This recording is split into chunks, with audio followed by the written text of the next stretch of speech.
오늘 우리에게 주신 하나님의 말씀 신약성경 요한복음 6장 5절부터 13절까지의 말씀입니다. 요한복음 6장 5절부터 13절까지의 말씀. 저와 함께 한 절씩 교독하시겠습니다. 예수께서 눈을 들어 큰 무리가 자기에게로 오는 것을 보시고 빌립에게 이르시되 우리가 어디서 떡을 사서 이 사람들을 먹이겠느냐 하시니 이렇게 말씀하시면 친히 어떻게 하실지를 아시고 빌립을 시험하고자 하심이라. 빌립이 대답하되 각 사람으로 조금씩 받게 할지라도 200데나리온의 떡이 부족하리이다. 제자 중 하나 곧 시몬 베드로의 형제 안드레가 예수께 여짜오되 여기 한 아이가 있어 보리떡 5개와 물고기 2마리를 가지고 있나이다. 그러나 그것이 이 많은 사람에게 얼마나 되겠사옵나이까? 예수께서 이르시되 이 사람들로 앉게 하라 하시니 그곳에 잔디가 많은지라 사람들이 앉으니 수가 5,000명쯤 되더라. 예수께서 떡을 가져 축사하신 후에 앉아있는 자들에게 나눠주시고 물고기도 그렇게 그들의 원대로 주시니라. 그들이 배부른 후에 예수께서 제자들에게 이르시되 남은 조각을 거두고 버리는 것이 없게 하라 하심으로 함께 읽습니다. 이에 거두니 보리떡 5개로 먹고 남은 조각이 12바구니에 찼더라. 아멘. 고집을 꼬집어라 라는 제목으로 하나님의 말씀 선포하겠습니다. 자, 우리말에서 고집을 부리다라는 뜻은 자신의 의견을 바꾸거나 고치지 않고 굳게 버티는 것을 뜻합니다. 자, 이 고집과 아집은 조금 차이가 있어요. 고집은 내 뜻이 분명해서 안 바꾸는 거예요. 그래서 때로 주로 부정적인 의미로 쓰이지만 가끔씩 긍정적인 의미로 쓰일 때도 있습니다. 예를 들어 그 식당 주인은 한우를 고집한다.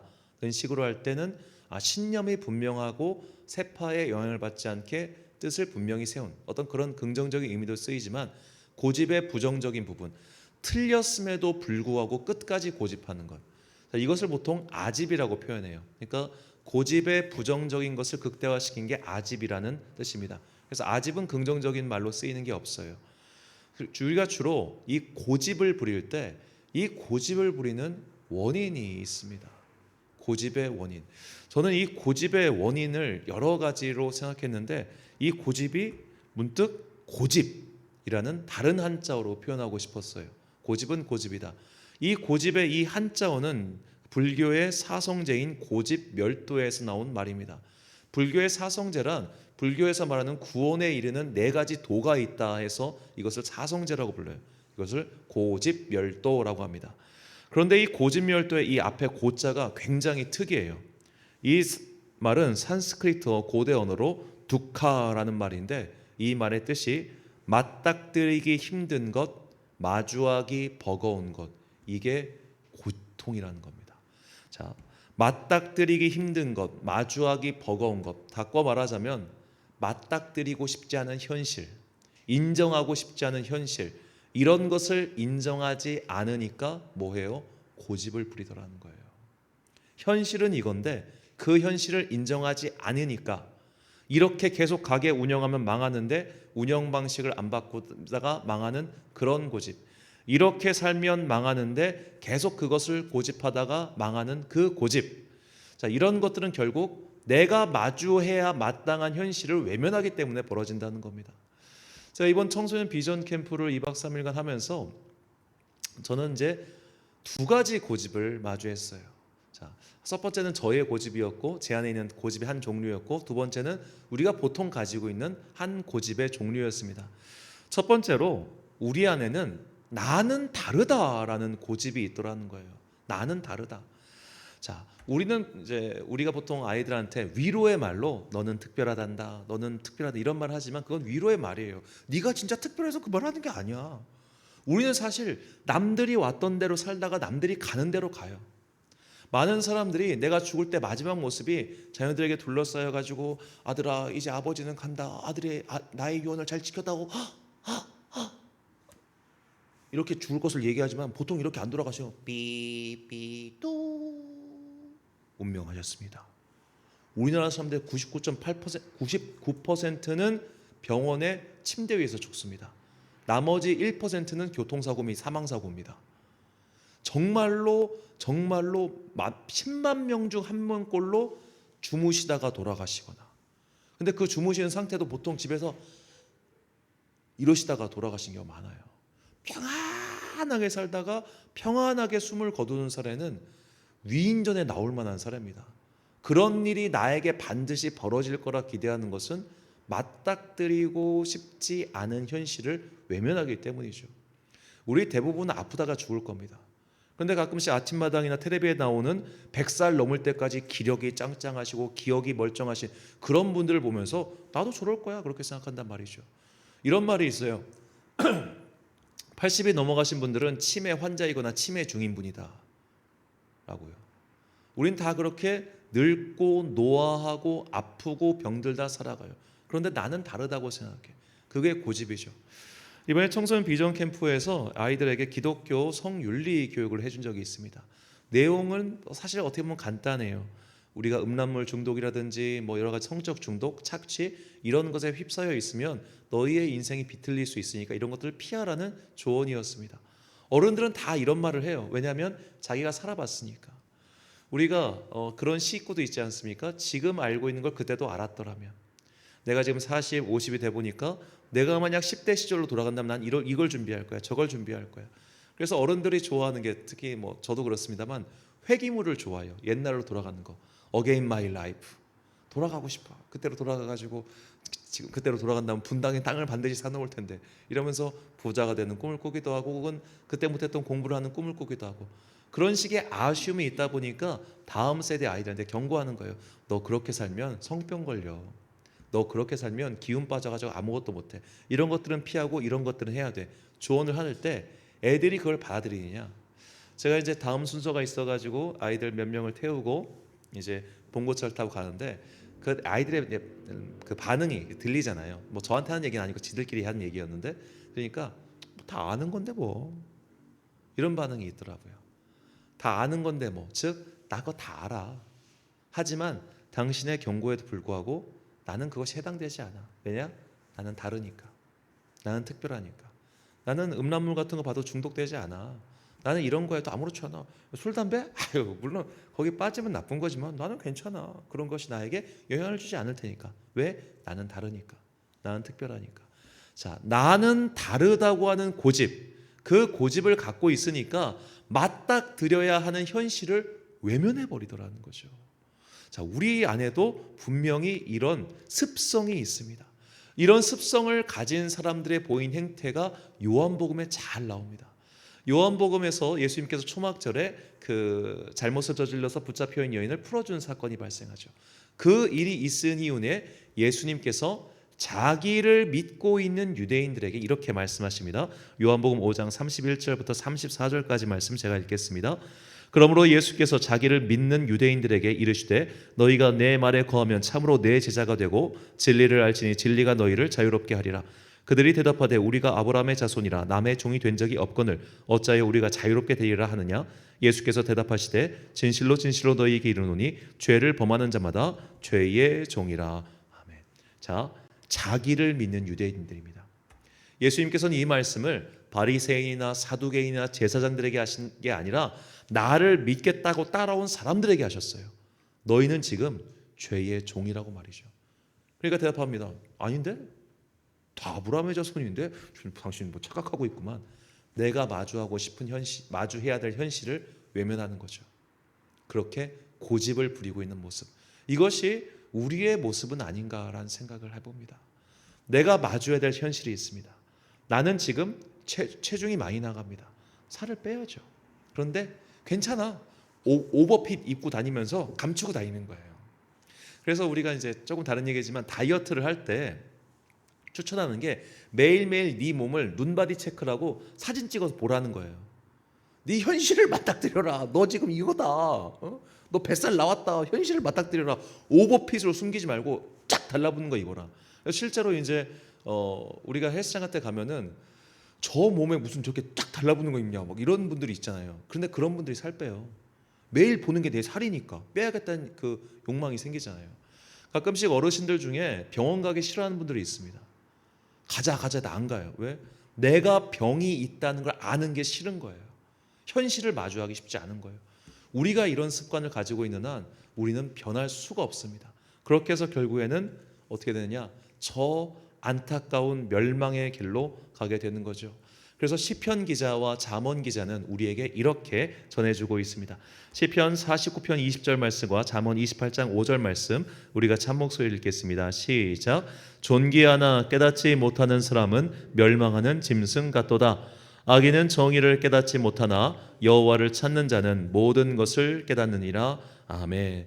자, 존귀한 사람, 우리 모두는 다 하나님을 믿는 존귀한 사람입니다. 하지만 깨닫지 못하면 멸망길로 가게 된다는 거예요. 내가 마주해야 될 현실을 마주하지 않으면, 내가 해야 될 과업을 마주하지 않으면 우리는 결국 안타깝지만 실패자의 길로 갈 수밖에 없다는 겁니다. 그래서 고통스럽고 아프고 짜증나고 괴롭지만 우리는 나의 중간 시험 성적을 받아들여야 돼요. 내가 이걸 못하는구나. 내가 이걸 안 하고 있구나. 내가 이것에 부족하구나. 그것을 받아들이고 인정해야 그 다음 단계, 곧 믿음으로 친다면은 의인의 길, 여호와의 하나님의 자녀의 길로 갈 수 있습니다. 고통스러울 겁니다. 아플 겁니다. 하지만 내 현실을 마주할 수 있는 믿음의 용기를 구하십시오. 우리는 사실 내 힘으로 내 현실을 마주할 수 없어요. 우리에게는 켜켜이 쌓여있는 고집과 아집의 눈꺼풀이 있기 때문에 이걸 내 눈으로 못 변겨요. 우리는 누구나 다 똑같습니다. 이게 거울 효과라고 매일매일 거울 보는 사람들의 착각이 있죠. 내가 꽤 괜찮게 잘생겼네 라는 착각. 우리는 자기 자신밖에 못 보기 때문에 내 상태에 대해서 굉장히 관대해요. 자기 인생에 대해서 관대하지 않은 사람은 한 명도 없어요. 그러다 보니까 다들 내가 맞닥뜨려야 될 현실을 외면하고 살아가는 거예요. 하지만 믿음의 용기를 가지고 은혜를 구하면 그 말씀과 은혜 앞에서 내 현실을 마주하게 되는 겁니다. 그때 비로소 변화가 일어나죠. 아무쪼록 우리가 이 사순절기 기간 동안 나의 고집은 버리고 주님 앞에서 내 믿음의 현실을 받아들인 이후 변화를 도모하는 성도들이 되시길 간절히 소망합니다. 두 번째로 마주한 저의 고집입니다. 두 번째는 바로 합리적이라는 고집이었어요. 우리는 의외로 내가 되게 합리적이라고 생각해요. 나는 이성적이고 합리적이야. 그리고 나는 이성적이고 합리적인 사람이니까 내가 세운 기준은 틀림이 없어라고 생각할 때가 있습니다. 제 인격 형성, 인격까지 제 습관 형성에 굉장히 좀 크게 영향을 미친 사건이 제 군대 장교 시절입니다. 저는 이제 훈련 계획 장교라는 걸 맡았었는데 모든 부대 훈련 계획을 짜는 장교를 맡았어요.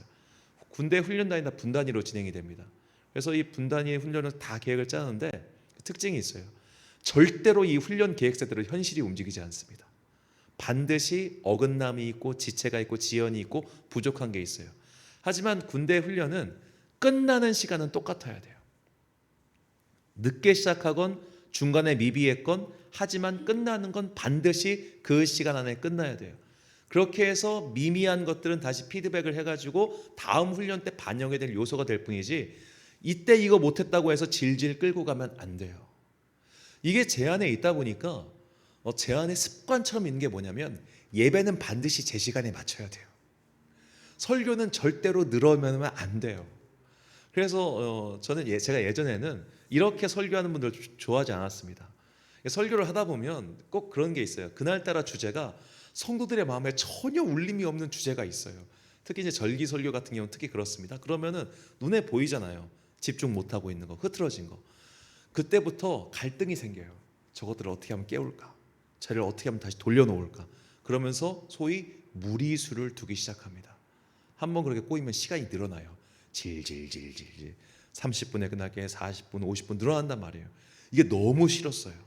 그래서 설령 그날 설교가 사람들에게 별로 영향을 미치지 못하더라도 그냥 끝낼 건 끝내고 제 시간에 맞춰야 돼.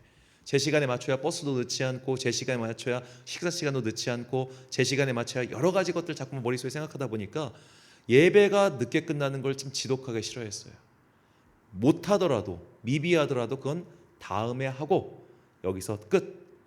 그런데 제가 이번에 캠프를 하면서 이것이 합리성을 가장한 나의 고집이었다라는 것을 느끼게 됐어요. 원래 첫째 날도 둘째 날도 10시에 끝나야 했습니다. 제 시간에 시작했습니다. 10시에 끝나야지. 안 끝나. 10시 반, 11시 끝날 기미가 보이잖아요. 아까 말씀드렸지만 간식하는 분들은 강정을 튀겨놨는데 10시에 끝난다고 해서 닭강정 맛있었어요. 굉장히 할인닭이었대요. 튀겨놨는데 소스는 불어 터지겠는데 와가지고 언제 끝나요? 언제 끝나요? 나도 몰라요. 나도 몰라요. 와, 그때 마음이 힘들더라고요. 깨달았어요. 이게 내 고집이구나. 내가 이런 생각을 갖고 있으니까 한계를 돌파하지 못했구나. 제 시간에 끝나야 되는데, 이거 다음에 이게 있는데, 내일은 또 이게 있는데, 자꾸만 머릿속에서 이걸 계획하고 생각하고 있다 보니까 하나님의 영이 임해서 능력을 펼치실 시간을 내가 제한하고 있더라는 거예요. 내가 계획이니까, 약속이니까, 시간이니까, 지켜야 되니까 나는 이성적이고 합리적이고 나름 깔끔한 이 규칙을 세워놓고 이 규칙 안에 하나님의 영을 내가 가두고 있더라는 거예요. 그래서 이 영이 물론 아직 완전히 깨지지 않았지만 조금 깨지는 계기가 되었습니다. 하나님의 역사를 우리가 보기 위해선 나의 고집과 아집과 심지어 내가 세운 삶의 원칙조차도, 그리고 꽤나 괜찮다고 생각했던 원칙조차도 무너뜨려야 될 필요가 있구나라는 것을 말이죠. 자, 성경에 보니까 평생을 합리적이고 이성적으로 살면서 그것에 따라서 성공을 거둔 한 사람이 나옵니다. 그의 이름은 삭개오라는 사람이었어요. 자, 누가복음은 삭개오를 다음과 같이 소개합니다. 누가복음 19장 2절 말씀. 삭개오라 이름하는 자가 있으니 세리장이요 또한 부자라. 자, 이 직업 세리장과 부자라는 이 자기 소개에서 이 삭개오의 삶을 다음과 같이 유추해 볼 수 있습니다. 자, 그 당시 세리는 사람들에게 별로 존중받는 직업군이 아니었습니다. 그렇다면 내가 부자예요. 내가 부자라면 나의 자식에게 존중받지 못하는 직업군을 추천하겠습니까? 그럴 리가 없죠. 그러니까 삭개오의 아버지는 세리가 아니었거나 혹은 부자가 아니었을 겁니다. 즉 삭개오는 자수성가한 사람일 확률이 매우 높다는 거죠. 그리고 돈을 만지는 직업이다 보니 수에 밝고 이성적인 사람이었다는 뜻이겠죠. 내가 세운 성공의 방법과 원칙이 있었습니다. 합리적이고 이성적으로, 더군다나 경험에 의해서 확증을 받은 나의 원칙이 분명한 사람이 삭개오였어요. 그러던 어느 날 그의 앞에 예수님이 지나간다는 이야기가 듣습니다. 나는 키가 작아요. 그렇다면 합리적이고 이성적이며 나름 성공을 거둔 삶의 원칙을 세운 삭개오라면 여기서 이런 생각을 해볼 거예요. 내가 예수님을 만나야 될 분명한 이유가 있을까? 이유가 있다면 어떻게 만나야 될까? 나무 위에 올라가는 걸 그런 선택합니다. 자, 여기서 또 다른 가정법이 생기죠. 나무 위에 올라간다고 예수님을 본다는 확률이 있을까요? 올라갔어. 딴 길로 갔디야. 그럼 못 보는 거 아닙니까? 그리고 올라갔어요. 주님이 나를 안 보시는 그게 무슨 의미가 있습니까? 합리적이고 이성적으로 생각해 보면 나무에 올라가는 것은 별로 의미 있는 선택이 아니에요. 하지만 그는 지금까지 그가 세워놓은 합리적, 이성적, 경험적 나의 성공 원칙을 내려놨어요. 그리고 간절한 마음을 가지고 거기 올라갔을 때 그에 대해서 예수님께서 이렇게 말씀하시죠. 누가복음 19장 9절 말씀. 예수께서 이르시되 오늘 구원이 이 집에 이르렀으니 이 사람도 아브라함의 자손이미로다. 아멘. 자, 아까 우리가 읽었던 요한복음 5장 말씀과 이 말씀을 비교해 보십시오. 요한복음 5장에서 예수님을 믿겠다고 따르겠다던 유대인들에게는 말씀하신 거예요. 너희들은 아직 아브라함의 자손이 아니야 라고 말이죠. 그런데 삭개오에게는 지금 너는 아브라함의 자손이다 라고 선포하셨습니다. 이 두 집단의 차이가 뭡니까? 한쪽은 여전히 마주하고 싶지 않은 그 현실을 마주하지 않았기 때문에, 여전히 나의 고집스러운 상태를 고집하고 있었기 때문에 아브라함의 자손, 곧 의의 자손이 되지 못한 것이고, 삭개오는 내가 지금까지 세웠던 원칙, 경험 등이 있었지만 그것을 포기했기 때문에 하나님의 능력을 경험한 거죠. 바로 이것이 우리의 모습이 되어야 합니다. 우리는 사실 내가 지금까지 세워온 나의 삶의 원칙을 잘 못 바꿔요. 세대 경험이라는 표현이 있습니다. 어느 세대든지 20대 초반 시절에 경험했던 것들이 그의 삶에 거의 원칙처럼 굳어버린다는 거예요. 예를 들어 음악 같은 경우 10대 시절 청소년기에 들었던 음악 그리고 가수를 평생 좋아한답니다. 나훈아를 그때 좋아하는 사람은 평생 나훈아를 좋아하고, 그때 서태지를 좋아했다는 사람은 평생 서태지를 좋아하고, 그때 BTS를 좋아했다는 사람은 평생 BTS를 좋아하는 거예요. 이제 요즘 애들은 뉴진스를 좋아하게 되겠죠, 평생. 왜 아직도 이효리가 시대의 아이콘이겠습니까? 그때 핑크를 봤던 사람은 여전히 이효리가 좋은 거예요. 여전히 나훈아 하면, 나훈아가 목사가 되면 얼마나 좋을까요? 정말 전국에 있는 수십만 명의 사람들이 구원받을 겁니다. 우리 오빠인데. 그때 그 경험이 평생을 좌우하죠. 지금 70대 80대가 왜 아직도 북한이라면 이를 갈겠습니까? 반공 이데올로기 속에서 자랐기 때문이에요. 왜 아직도 40대 50대 소위 말해 586 세대가 뭐든지 다 독재 정권이라고 생각하겠어요? 독재 정권과 투항하면서 대학 시절을 보냈기 때문이에요. 그 세대 경험이 그들에게 고착화되어 있기 때문에 이게 안 깨지는 거예요. 마찬가지로 우리가 성도로 살면서 내 안에 켜켜이 쌓여있는 고집, 내 안에 여전히 쌓여있는 그 합리성에 대한 집착, 이런 것들이 하나님의 영의 활동을 방해하는 요소가 될 수 있다는 겁니다. 그러므로 우리는 이 사순절기를 지나면서 내가 가지고 있는 고집이 무엇인지 그것을 먼저 마주해야 합니다. 경험이라는 고집, 나의 이성이라는 고집, 혹은 내가 가지고 있는 욕망이라고 하는 이 고집을 버릴 때, 심지어 그것을 꼬집어서 깨닫고 그것을 십자가에 못 박을 때 비로소 놀라운 주님께서 주시는 영의 변화가 시작될 겁니다. 이 각오와 다짐을 가지고 우리는 바울 사도가 우리에게 하신 말씀을 읽겠습니다. 갈라디아서 5장 24절 말씀 한 목소리 읽겠습니다. 시작. 그리스도 예수의 사람들은 육체와 함께 그 정욕과 탐심을 십자가에 못 박았느니라. 아멘. 사랑하는 천안광성교회 성도 여러분, 그리고 이 예배를 함께 드리고 계신 귀한 주님의 자녀 여러분, 오늘은 예수님께서 우리를 위하여 십자가에 달려 돌아가신 그 고난을 기억하고 믿음의 순례를 떠나는 사순절 첫 번째 주일입니다. 더 이상 고집을 부리지 말고 마주하기 싫겠지만 그 현실을, 나의 실태를 마주합시다. 그것은 나의 용기와 깨달음도 필요하지만 무엇보다 성령님의 도우심이 필요하다는 것을 잊지 마십시오. 성령의 도움이 없이는 우리는 결코 내 믿음의 실태를 볼 수가 없습니다. 옆에서 아무리 지적해도 그거 안 바뀌어요. 바꿀 수 있는 유일한 방법은 내가 주님의 은혜로 내 영혼을 마주할 때뿐입니다. 나는 특별하다, 나는 예외다, 나는 다르다라는 착각을 버리십시오. 우리도 결국은 모든 사람이 왔다가 가는 길에 서 있는 똑같은 존재에 불과합니다. 그러므로 그런 교만을 버린 이후에, 더군다나 내가 지금까지 쌓아오는 이 성공의 경험마저도 버린 이후에 하나님의 그것을 뛰어넘는 은혜를 체험하십시오. 그래야만 우리가 저 죄의 길에 빠져서 세상의 명망길로 가는 저들의 길이 아닌 하나님께서 우리에게 보여주신 의와 구원과 생명의 길을 택하여 그 길을 갈 수 있게 될 것입니다. 믿음의 순례를 시작하며 내 안에 가득 차 있는 이 고집의 실태를 마주하고 그때 주님의 은혜를 구하며 내 안에 켜켜이 그리고 두꺼이 쌓여있는 이 고집의 장벽을 무너뜨리는 그런 그리스도 예수의 군사들이 되시길 주님의 이름으로 축원합니다. 기도하겠습니다. 사랑과 은혜가 충만하신 아버지 하나님, 우리는 각자 고집스러운 내 모습들이 있습니다. 그 고집은 때로는 나의 성경의 경험으로 인해 켜켜이 쌓여져 온 정말로 무너지지 않을 틀이기도 했습니다. 그것 때문에 우리는 그동안 성령님의 자유하신 역사를 방해하기도 했습니다. 내 성경의 경험이 오히려 나를 고집스러운 자로 만들었다면 주님, 그 고집을 꺾어 주옵소서. 내가 지금까지 살아온 나의 인생의 경험의 길이 나를 더 단단한 사람으로 만들었다면 이제 성령님께서 그 단단함을 불로 태워주시고 그 안에 성령의 생수의 강을 부어넣어 주옵소서.